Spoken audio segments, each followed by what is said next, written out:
আসসালামু আলাইকুম। আবারও নতুন একটা ভিডিওতে আপনাদের সবাইকে স্বাগতম। আমাদের মোটামুটি বার্সেলোনাতে সামার চলে আসছে। বাইরে বেশ ভালো রৌদ্রোজ্জ্বল একটা দিন। তো এই জন্য আর কি সাইফানকে বললাম, তোমরা রেডি হয়ে নাও, আমরা বাইরে একটু হেঁটে আসি, ঘুরে আসি।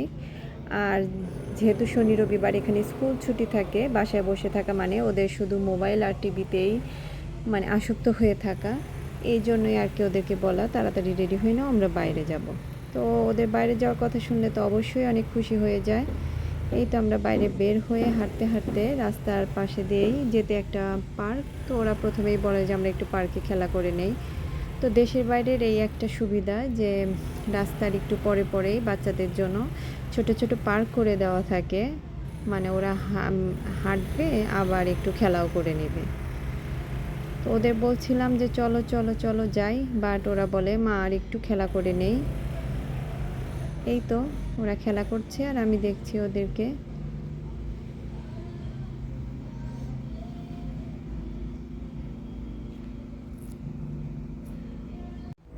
আমরা হাঁটতে হাঁটতে আমাদের গন্তব্যস্থলে অনেক কাছে চলে আসছি। তো এই তো মানে আমরা এখান থেকে কলম্বাসের মূর্তিটা দেখতে পাচ্ছি এবং নীল আকাশ মাশাল্লাহ।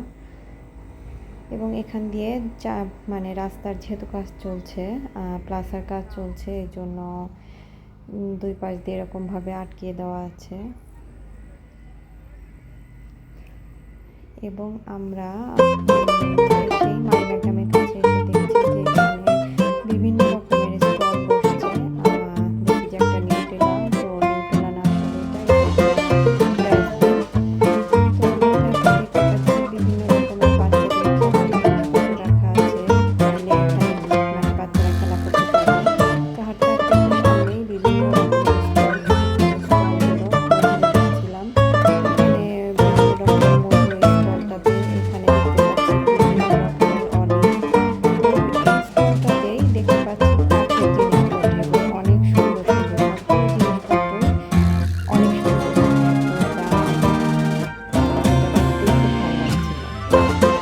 ভালো লাগছিল। আর এই স্টলটা ছিল আপনার শামুক, ঝিনুক এই টাইপের জিনিসপত্র, সবগুলোই অনেক সুন্দর।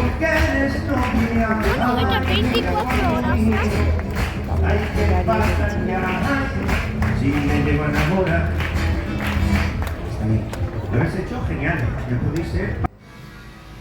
আমরা আসলে হাঁটতে হাঁটতে মারিম্যাডামে চলে আসছি। আর বলে রাখা ভালো, মারিম্যাডাম আসলে এখানের জায়গার নাম না, এটা একটা শপিং মলের নাম। আর এখানে আসলে এরকম আমরা বার্কো কিংবা ছোট ছোট টুরিস্ট বোর্ড দেখতে পাবো, যেটাতে উঠে আমরা কিংবা টুরিস্ট যে কোনো সবাই আমরা মানে সমুদ্রের ভেতর থেকে ঘুরে আসতে পারবো।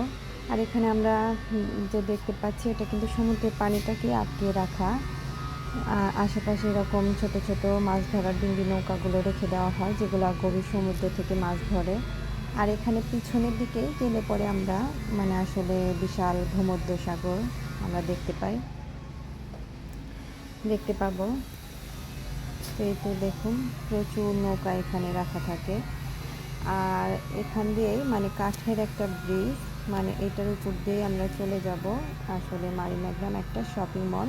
তো ওখান থেকে আমরা একটু ঘুরে আসবো আর কি। আর ব্রিজটাও কিন্তু অনেক সুন্দর, আসলে ব্রিজটা কাঠের তৈরি। আর অনেক বছর আগে যেহেতু করা, মানে দেখা গেছে কাঠগুলো নষ্ট নষ্ট হয়ে গেছে কিংবা একটু খোলা খোলা হয়ে গেছে। এখানেও মানে ঠিক করা হচ্ছে নতুন কাঠ দিয়ে, এটাকে সুন্দরভাবে আবার নতুন রূপ দান করা হচ্ছে।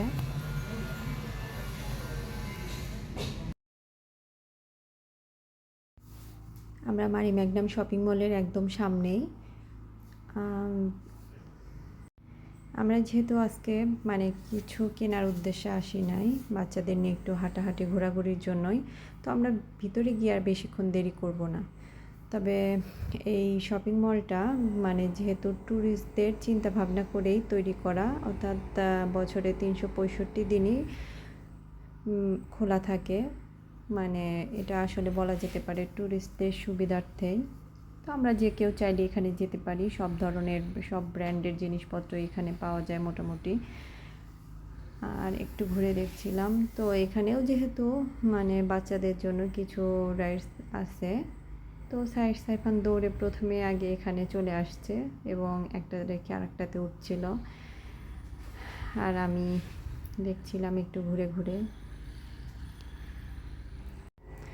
তো আমাদের ভিতরে ঘোরাঘুরি শেষ, আমরা বাইরে বের হয়ে আসছি। এখন আমরা বাইরের সৌন্দর্য অনুধাবন করব।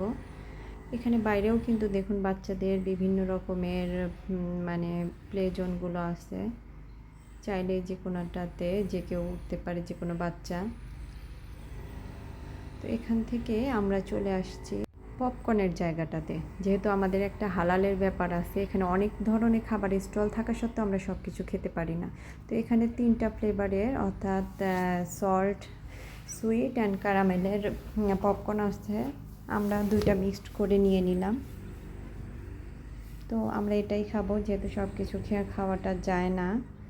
এখন এইগুলো একটু বসে খাবো। খাওয়াটা শেষ করে আবারও আমরা সুন্দর সুন্দর জায়গায় একটু ঘুরিয়ে আপনাদেরকে দেখাবো। এই তো আমরা এখন হাঁটতে হাঁটতে মানে একটা ব্রিজ দিয়ে উপরের দিকে উঠে যাব। আর ব্রিজটাও অনেক সুন্দর। ব্রিজটাতে পুরোটাতেই আসলে রেড কালার করে দেওয়া। সাইফান মানে ওরা একটু আশেপাশে দেখছিল আর উপরে উঠে যাচ্ছে, এবং হাঁটতে হাঁটতে আমরা আরও অনেক সুন্দর একটা জায়গায় চলে আসছি। মানে দেখুন, মানে এখান থেকে বলা যেতে পারে এটা আমাদের বার্সেলোনার 300 ফিট। 300 ফিট না বলে 400 ফিটও বলা যেতে পারে কিন্তু। আর এই সাইডটা থেকে আমরা যদি দেখি, মানে এই জায়গার ভিউটা মাশাআল্লাহ আলহামদুলিল্লাহ, মানে এখান থেকে আমরা পাহাড় দেখতে পাচ্ছি, আর কলম্বাসের মূর্তিটাও এখান থেকে খুব সুন্দরভাবে দেখা যায়। আর এই জায়গাটাই কেন জানি অন্যরকম একটা সৌন্দর্য। মানে একটা সাইডে আপনার রাস্তা, অন্য সাইডে গাছগাছালি, নীল আকাশ, সব কিছু মিলিয়ে মানে এত সুন্দর একটা জায়গা। আর সাইফান হাঁটতে হাঁটতে ওরা পার্কে চলে আসছে। পাশেই একটা পার্ক ছিল, তো ওরা একটু খেলাধুলা করছে আর আমি দেখছি। এখানে আসলেই এরকম কলম্বাসের মূর্তিটা আমরা দেখি। অনেক বছর আগে কলম্বাস যখন বার্সেলোনাতে ঘুরতে আসছিল, তখন তার সম্মাননা স্বরূপ এখানে এই মূর্তিটা তৈরি করে রাখা হয়, এবং সে হাত দিয়ে দেখাচ্ছে যে এদিকে আসলে আমেরিকা। এবং হাঁটতে হাঁটতে সাইফান দেখুন সাইকেল পেয়ে সাইকেলে উঠে গিয়েছে। সাইফান প্রতিযোগিতামূলক দৌড় শুরু করেছে। ওদের গন্তব্য, ওরা কলম্বাসের মূর্তি নিচে যাবে। এখানে কিছু মানে লায়নের মূর্তি দেওয়া আছে, ওগুলো নিয়ে একটু খেলার ইচ্ছা। তো এই তো দৌড়াতে দৌড়াতে চলে আসছে, এবং ওরা একটা রেখে আর একটাতে খেলা করছে। দেখুন আশেপাশে কিন্তু অলরেডি সন্ধ্যার লাইট জ্বলে উঠেছে। তো যাই হোক, আমাদের ভিডিওটা আজকে এ পর্যন্তই। যদি ভালো লাগে লাইক কমেন্ট করবেন এবং সাবস্ক্রাইব করে পাশেই থাকবেন। আল্লাহ হাফেজ।